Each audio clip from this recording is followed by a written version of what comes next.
Well, now I'm showered, shaved, and, well, sort of relaxed. Yeah. Sir and Disney here, and it is Saturday, and I'm going to shoot you guys out the Smackdown recap.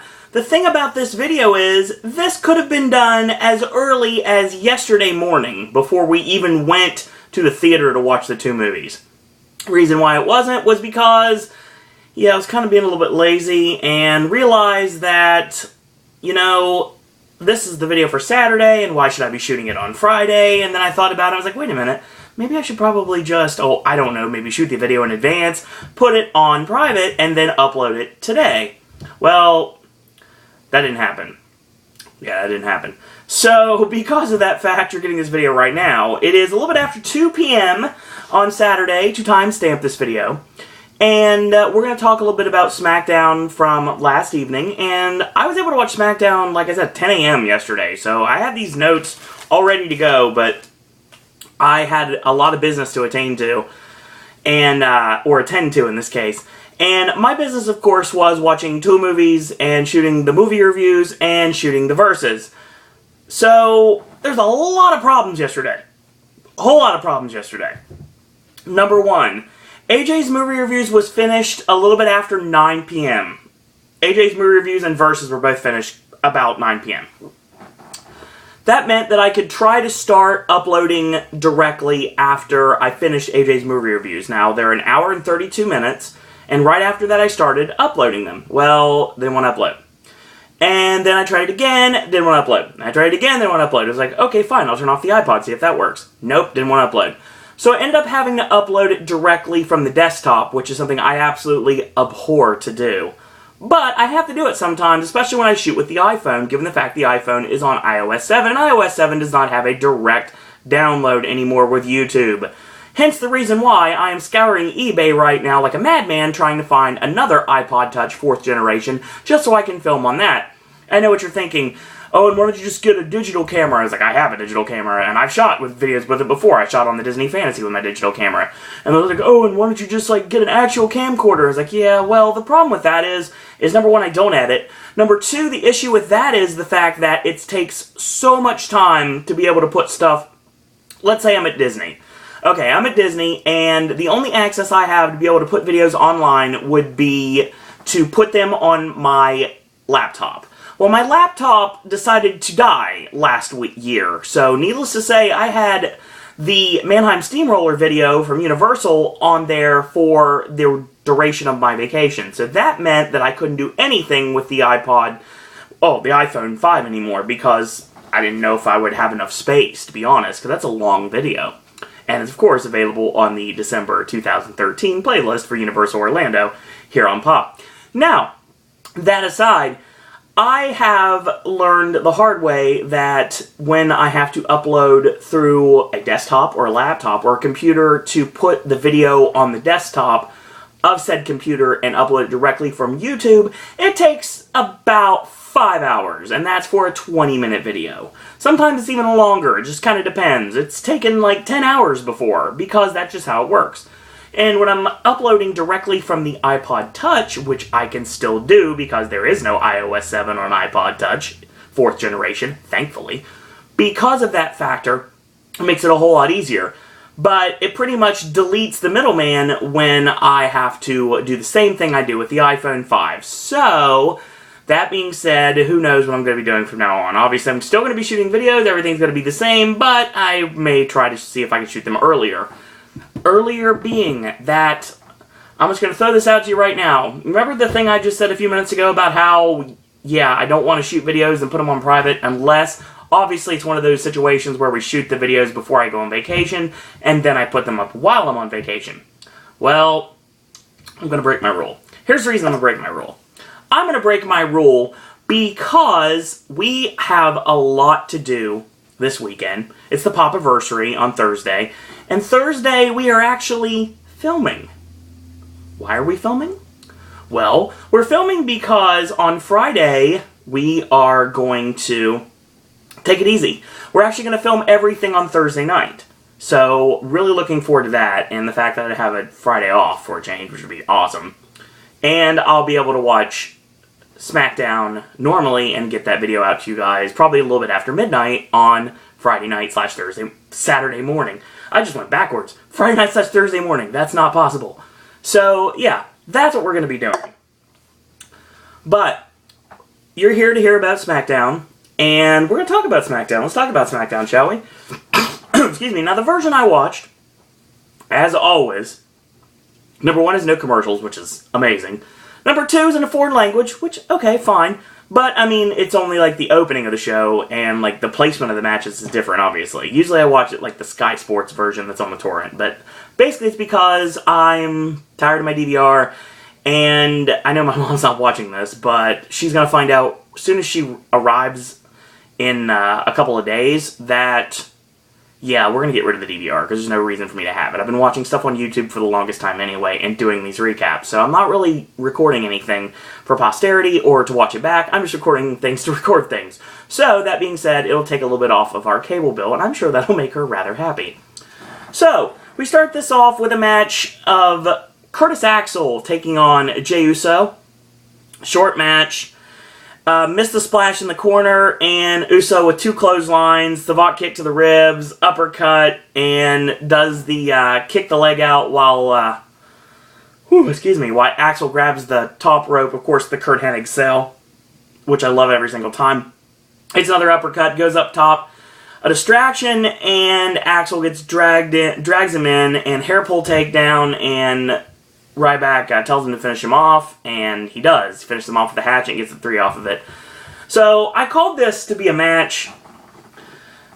There would be 2 singles matches. I thought, okay, fine, we'll do, like, one versus one Uso, like, Axel versus one Uso, and Ryback is the other Uso, and we'll do them on SmackDown. That makes total sense. Well, apparently, unbeknownst to me, they did Ryback and Jimmy Uso on main event. So, technically, same night, but not exactly the same show, obviously. Because main event's on the network, and SmackDown, for the time being, is actually on television. So, it's okay for what it was. We're still building the fact that we're getting Ryback Axel and the Usos for your pay-per-view kickoff match, apparently. That's been announced. So that's going to be your pay-per-view kickoff match for our next pay-per-view, which is Extreme Rules, which is coming up in a couple weeks. So, yeah, I'm looking forward to that. That'll be fun.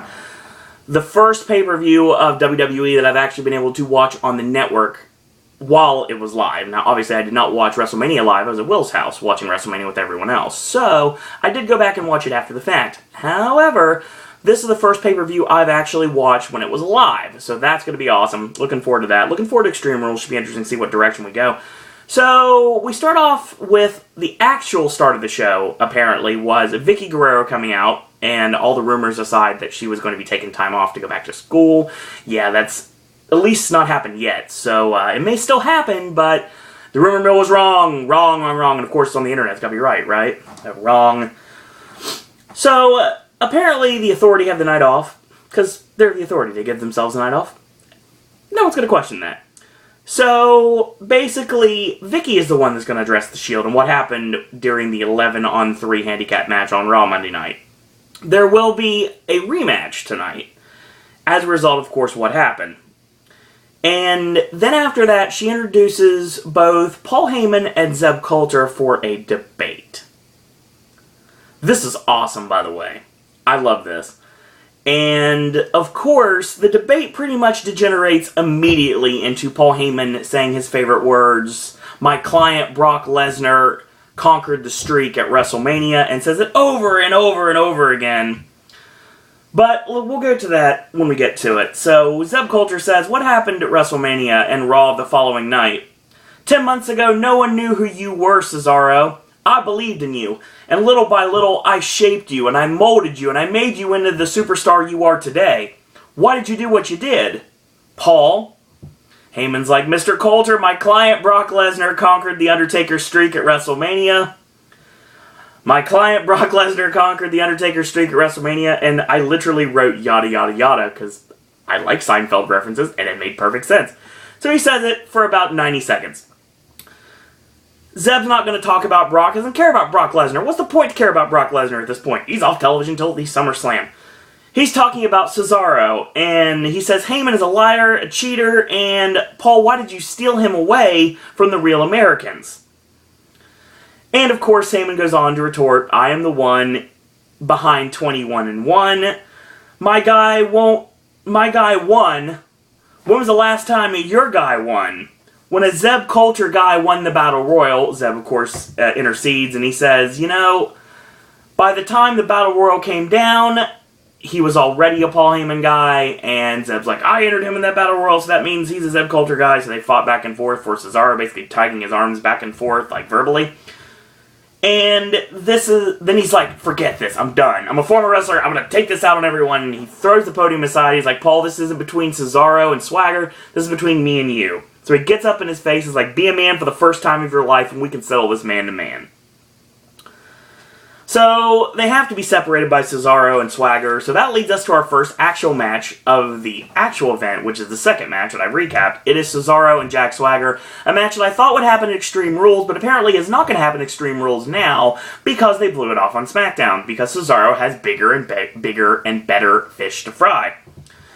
So Swagger goes midway through the match, locks on the double chicken wing, and Cesaro with a back headbutt out of it. Whip in, ducks the clothesline, and Cesaro springs off with the Swiss uppercut off the middle rope.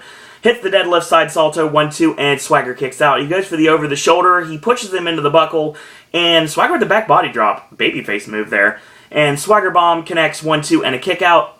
Cesaro fights back with 2 Swiss uppercuts, pushes him to the ropes, and nails a big boot, ducks the clothesline, and clothesline Swagger over the top rope to the floor.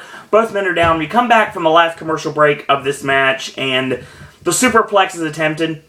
Cesaro tries to punch his way off, and he ends up forearming Swagger off, and Swagger charges up for the Kurt Angle style run-up belly-to-belly superplex, and he gets forearmed off yet again.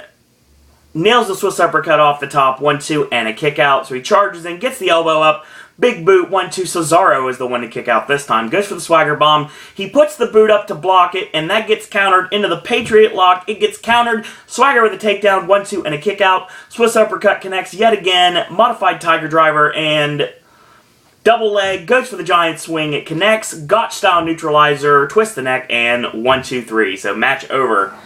Big win for Cesaro in his continued babyface push. It is a babyface push, but I mean, he's not official. He's the babyface in the equation, basically, is what the situation is. And obviously, this is building towards eventually. I do this so I won't do it later in the video. Though there's going to end up being a split, which of course will lead to Cesaro and Brock Lesnar, which is a match I needed to see yesterday because I'm so in desperate need to see Brock Lesnar against both Cesaro and, of course, your WWE World Heavyweight Champion, Daniel Bryan. So, I got something in my eye. I apologize for that. This is what happens when we don't edit, folks. You get these weird moments like this. So, basically, Cesaro and Heyman celebrate. Here comes the Shield. Okay. So Cesaro and Heyman bomb out, because they're smart. Swagger's left in the ring. He's surrounded. And he runs into the Superman punch from Roman Reigns. And the Cerberus bomb finishes off Swagger, and basically I wrote in parentheses, 1 down, 10 to go. And basically, they get on the mic and say, Seth Rollins says, looks like the Jack failed to adapt. Roman says, we're just getting started, believe that. So, that's our first match of the actual show, of course the second match of my recap here. It was okay, good match. I like Swagger and Cesaro's chemistry in the ring together. It works fine. Especially when you play up the fact that they've been tag team partners for oh so long, they should know how to counter each other's moves. And that's exactly what this match was built off of. And it worked really well. It wasn't a fight, it was a good back and forth wrestling match. And that's what it should have been. There's venom obviously in this, but there's not enough for it to be like a blood feud. This is basically just a game of one-upsmanship is pretty much what it is. And it makes total sense that it works. So, Triple H is talking to Vicky on the phone, and apparently Vicky has the night off, and Brad Maddox is going to be in charge. Because, why not? Why not Brad Maddox in charge? Because Brad Maddox is going to get stuff done, because that's what he's done throughout his time as being Raw General Manager. He has got stuff done. No. I called this match, and it was pretty obvious that we're going to see it, and it happened today. It was Natalya against Tamina Snuka, building up Tamina Snuka for her bout against Paige at Extreme Rules in a couple weeks. So she hits a Samoan drop after a little bit of back and forth and drags her to the corner, hits a Superfly Splash, or goes for it. She stops, she leaps off the top, she lands on her feet, gets rolled up in a small package, 1-2, and a kick out, charges in, gets the back elbow up, knee in, whip, and she goes for the sharpshooter, and it gets countered with a kickoff, and discus clothesline by Natalya, 1-2, and Tamina kicks out. Whip in reverse, tip up, lands up on the shoulder, and she should have went for the shoulder breaker, but ends up going for a roll-up, and she holds onto the ropes, and takes Natty's head off with a super kick and gets the 3. So, yeah. Tamina needed to be built up in this match. Obviously, we've been focusing lately on Paige, given the fact she's the Divas Champion, and they've been having the matches with her and Alicia Fox and her and Oksana, and I'm sure there's different matches still to come. I'd say she'd face Summer Rae if it wasn't for the fact that Summer Rae's off filming a movie right now, and kind of off television. She could face Layla. I mean, we could do that. Why not? Why not have her face Layla? Have that happen on Raw this week. That'd be a good idea. Layla's too busy with Emma. So, yeah, that was an okay match. 3-man band are talking in the back. They're really excited they're in the main event. Yep. They were excited until the Shield shows up. Seth Rollins and Dean Ambrose are basically there. And they're like, it's 3-on-2. The odds are not even. Of course, Roman Reigns shows up. And basically, Roman just holds Heath's attention. Kind of like he's just staring at him saying, you know what? We're just going to beat the daylights out of your boys right behind you, and there's nothing you can do about it, because you're just going to stand here and watch how awesome I am. That's exactly what's going to happen. And that's exactly what did happen, because Dean Ambrose and Seth Rollins just beat the holy G's out of Jinder Mahal and Drew McIntyre behind. And of course, Heath tried to beg him off for a moment, and he didn't even really fight back. He just got like bum rushed by all 3 members of the Shield. They lay him out, and 4 down, 7 to go.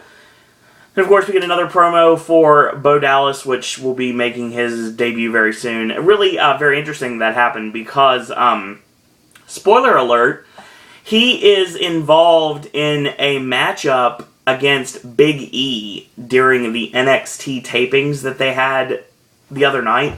And if Bo Dallas loses, he has to leave NXT.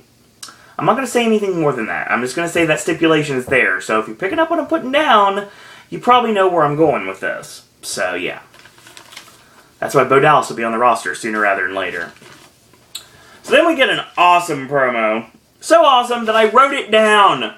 Word for word, I wrote this down. And then, of course, the godsend that is the Facebook fan page of Bray Wyatt-WWE always puts the Wyatt family promos word for word, verbatim, on their site. And that's how it's easier to do.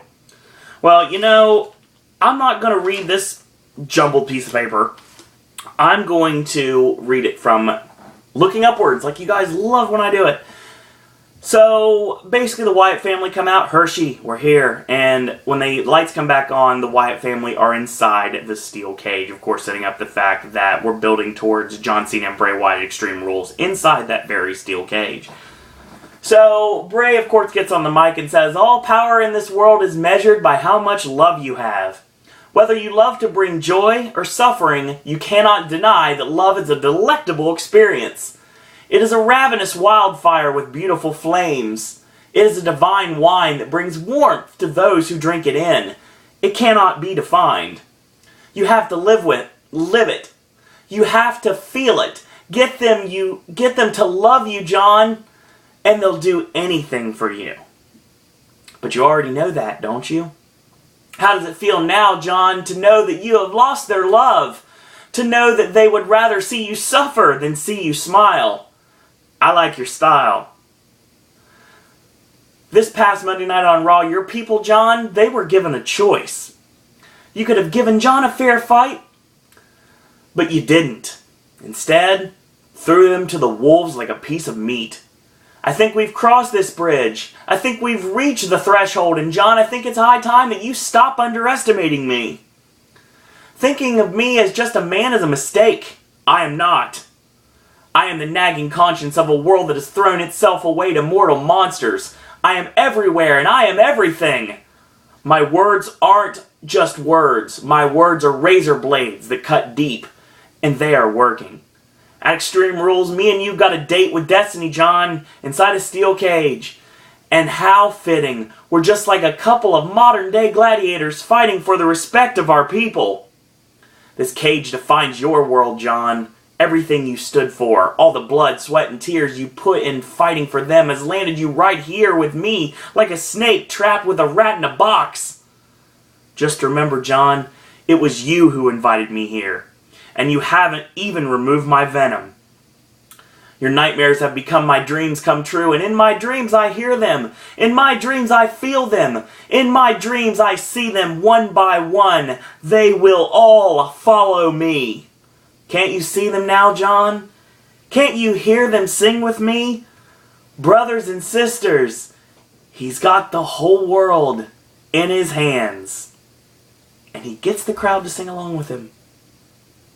Like the charismatic cult leader he is. And I love every second of this, because this is awesome. And it wasted an entire page, but all I had to do was look upward. Yay. Yeah, more eerie stuff from the Wyatt family as always, and Bray Wyatt leading his charge to take every single fan away from John Cena. And somewhat it's working. So, after that, we get a match out of this, which is Eric Rowan and Luke Harper taking on the Brotherhood, Goldust and Cody Rhodes. Now, here's what I'm thinking, and I truly believe this is going to happen, because they're really, really building towards Cody Rhodes going heel and turning on Goldust, because obviously, we didn't talk about it on Raw, but he left on Raw, like, mad they lost the match. And in this match, basically, he ends up getting knocked off the ring apron, and sure enough, Goldust's going to make the tag. Nope, not there. So yeah, that's basically it with that. So yeah, that's pretty much what we've got here. Well, let's talk about the match, shall we? Harper with a gator roll on Cody into the side headlock. Cody elbows his way out. Forearm, Goldust off the ring apron for good measure. Boot in and a kick straight to the face. Goes for a tag. Nobody's there. Of course, Goldust has been knocked off the ring apron. You gotta love those random pop-ups just come up in the middle of the video sometimes. Yay. Doesn't happen very often. And, of course, he goes for a backdrop suplex, floats over, lands on his feet, hits the Beautiful Disaster on Luke Harper, tagging to Goldust. This time Goldust is in. He knocks Rowan off the apron for his good measure. Clothesline, whip in, reverse, and a drop down right hand, and of course he hits the inverted atomic drop on both members of the Wyatt family. Climbs up into the 180 flying body press on the Wyatts. Low bridges Rowan, who charges him. He goes over the top rope to the floor. Harper rolls him up, which basically just snapped his neck back against the canvas, which was nice. Clothesline, ducks it, and Goldust caught him with a snap Samoa Joe style power slam. Rowan makes a save. Cody with a missile drop kick on Rowan for good measure. Clotheslines Rowan over the top to the floor. And he goes up top. Harper sends Goldust into the corner, which ends up knocking Cody inadvertently off into the barricade. Goldust goes to check on Cody, and he turns around into the lariat, and that's the end. So the Wyatt family win. More dissension between Goldust and Cody Rhodes yet again. We talked a lot about Evolution, and the fact that Evolution may be getting 4 members very soon. Ric Flair will be on Raw this Monday night, so it'll be interesting to see if he's going to be a part, or he's going to be the J.J. Dillon of this version of Evolution. And I think if that's going to be the case, you know, from a storyline perspective, I think it makes perfect sense that the final member of Evolution has a little legacy of his own, if you will. Or if you will, in this case. Yeah, I think the final member of Evolution is Cody Rhodes. A heel Cody Rhodes. He can be dapper, he can dress the look, and he's already got the built-in storyline that he basically had to fight for his job. And this was all done so he could, they could throw the fans off the track that Cody was really a nice guy. And so Triple H did the most despicable thing he could possibly do, firing him from the company, and all this was basically done for show. And secretly this entire time, Cody's been playing everyone by working in cahoots with Triple H, Batista, and Randy Orton. I think that actually might be the right direction to go at this point. I actually think it's a good idea. So if they ever go that direction, you're here first. So basically, Brad Maddox is talking in the back, and S.H.I.E.L.D. show up. They interrupt, and he says, "You know what, guys? This isn't the way to do things." So Roman Reigns tosses Brad Maddox into the wall and knocks a picture over, and then he basically, Ambrose jumps over the couch and starts pounding away like a caged animal, and that's the end. So yeah, Brad Maddox is now taken out. So basically there is no authority on this show. We get what was supposed to be our next match with Santino Marella and Emma taking on Fandango and Layla. Fandango comes out to dance, and he runs into the Shield, and basically they put the boots to him, they drag him to the side of the stage, and they Cerebus bomb him off the stage through 2 tables.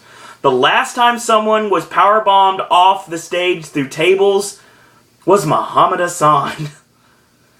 On SmackDown, it was Muhammad Hassan, and you know, honestly, that ended that character. This isn't the end of Fandango, so I'm not worried about that. At least I hope not. Yeah, so that was basically it. No awkward date theater, nothing like that. No match here. It was just basically done so the Shield could take out another superstar. And apparently before the main event started, they jumped Curtis Axel. So the Shield are now facing off in something a little bit more even, a 5-on-3, which is Alberto Del Rio, Titus O'Neil, Ryback, Wade Barrett, and Damien Sandow. Sandow, of course, replacing Alexander Rusev, who apparently was not on SmackDown this week. So this match was okay for what it was, for a handicap match for what it could be. So Barrett locks on a chin lock on Ambrose, and it's funny to see Ambrose as babyface in peril. Ambrose playing Ricky Morton as gold. Not necessarily like, it might be fool's gold, but it's gold. So he punches his way out, Barrett mugs him over the big boot, tagging an ADR, and he snapmare into a front drop kick, 1-2, and a kick out. Chin lock again, and he knee strikes his way out. Del Rio catches him with a step-up enziguri kick in the corner, tagging a Ryback, scoop slam, warrior splash, 1-2, and a kick out. Chin lock again, and pulls him onto the buckle. Pulls him into the buckle for good measure. Catches Ambrose with a spine buster, 1-2, and a kick out. Ryback tosses Seth Rollins, misses the charge. Del Rio slide misses, and double tag to Roman Reigns and Damien Sandow. Leaping clothesline, a leaping clothesline for Titus O'Neil. Samoan drop to Ryback, who tries to intervene. Backdrop Uranagi to Damien Sandow, which lays him out. Titus and Ryback make the save. Roman ends up clotheslining them over the top rope to the floor. The leaping dropkick to Sandow while he's draped across the middle rope. He does this all the time. Roman backs off Wade and ADR, and they bomb out. So, yeah, they're in a little bit of some trouble, and Ryback ends up getting nailed from Seth Rollins' Tope con Hilo, and stereo topes on Damien Sandow and Titus O'Neil. So Barrett bombs out completely. He's unscathed, left to win the Intercontinental title number 1 contendership tournament on Raw this Monday by beating Rob Van Dam, and thus going on to beat Big E for the Intercontinental Championship at Extreme Rules. So he's left unscathed. He bombs out. Del Rio tries the same. Yeah, he eats the Superman punch on the ramp. Ambrose with a drop kick and a spear on Sandow. 1, 2, 3, and that ends the match. If the match is over, Titus ends up eating a spear, and Ryback ends up eating a spear, and Ryback eats the Cerebus bomb, and that's the end. So the Shield conquer all, which means that the Shield have heavy repercussions from the Authority that's coming down their way on Raw this Monday night. I guarantee that happens. It was okay. It was an okay show. I will say right now, if you want something interesting comedy-wise, and it was really awesome to see 2 great mic workers do battle, Paul Heyman and Zeb Coulter, their opening for the show. It was good. Cesaro and Jack Swagger put on a great match. Really enjoyed that. I do say that if you get a chance to check out the main event, the Shield against Titus, Barrett, Sandow, Ryback, and Del Rio, check that out. It was good for what it was. Wyatt and Goldust and Cody Rhodes was okay for what it was. We've seen this match a billion times before, and it's almost always the same thing. No disrespect, it's almost always the same thing. Of course, we also got an Adam Rose Experience promo. The same one, don't be a lemon, be a rosebud, and when I say party time, you say all the time. And basically, we're building towards somebody being in the bunny suit, apparently. There was something that was mentioned to a fan over the weekend. Something about there's somebody in the bunny suit that we may or may not know. No speculation on who that may be. But it might be interesting to see what direction we go with this. So, yeah. That was SmackDown this week, and it was alright for what it was. I mean, I've seen worse SmackDowns. I've seen better SmackDowns. So it's kind of like in the middle. And we're progressing towards the road to Extreme Rules. And it'll be interesting to see what happens on Raw this Monday night when we have another guest on the show. Somebody from the past, in Hugh Jackman, of course. He is promoting X-Men Days of Future Past, and he will be promoting and not knocking out Dolph Ziggler like he did last time. I think the direction I would personally go with him, if it was me, obviously this will not happen at all, but if it was me, I would have him come out with Dolph Ziggler and Zack Ryder as a tag team and face off against, like, I don't know, Damien Sandow and possibly The Miz. Like, put Sandow and The Miz against Ryder and Dolph. And then, like, maybe after the match is over, like, they could start the Angry Young Man stable. But that would never happen, because obviously they're not going to put that in with a guest star. I think probably what we're going to end up getting is he's going to be coming to the ring with Dolph Ziggler against Damien Sandow. That's probably what we're going to actually get. But I would like to see him come to the ring against Zack Ryder and... well, come to the ring with Zack Ryder and Dolph Ziggler as a team. I think that would be awesome. It would play up things pretty well. Sandow can't team up with The Miz because The Miz is still filming, so it'd have to be somebody else. But the obvious answer I would love to see would be Kurt Hawkins, but that's not going to happen, so who knows. Interesting to see where we go with this, what they do with Jackman this week on Raw, if anything. I'm sure they'll do something with him. What's going to happen with the Authority going after The Shield? Daniel Bryan, will he be in attendance on Raw Monday night? He says he will be. Who knows what's going to happen with that? Stephanie's supposedly going to apologize for the actions of the newly monstered Kane again, and we'll see what happens with that. So yeah, Extreme Rules looks pretty interesting this time around, so it'll be interesting to see what happens with that. So in the meantime, as always, if you like these videos, tell your friends about them, leave a comment, do subscribe, and help spread the word about Pop. If you'd like to like our Facebook fan page, you can. It's Sir Owen Disney Pop on Facebook. If you'd like to send me a friend request on Facebook, it's Owen Disney. If you'd like to follow me on Twitter, it's at Sir Owen Disney. Last but certainly not least, you want to send your thoughts, comments, queries, and opinions. You want to talk wrestling with me? You want to talk about Halloween Horror Night speculation? We've been doing a lot of that lately. You want to talk Disney with me? You want to talk movies with me? Or you just want to chat about anything? You're more than welcome to. Or if you would like to be a podcaster yourself, send your videos to my email, SirOwenDisney@gmail.com. In the meantime, I want to thank you guys and girls out there for watching. And until tomorrow, boys and girls, that's all I got to say about that.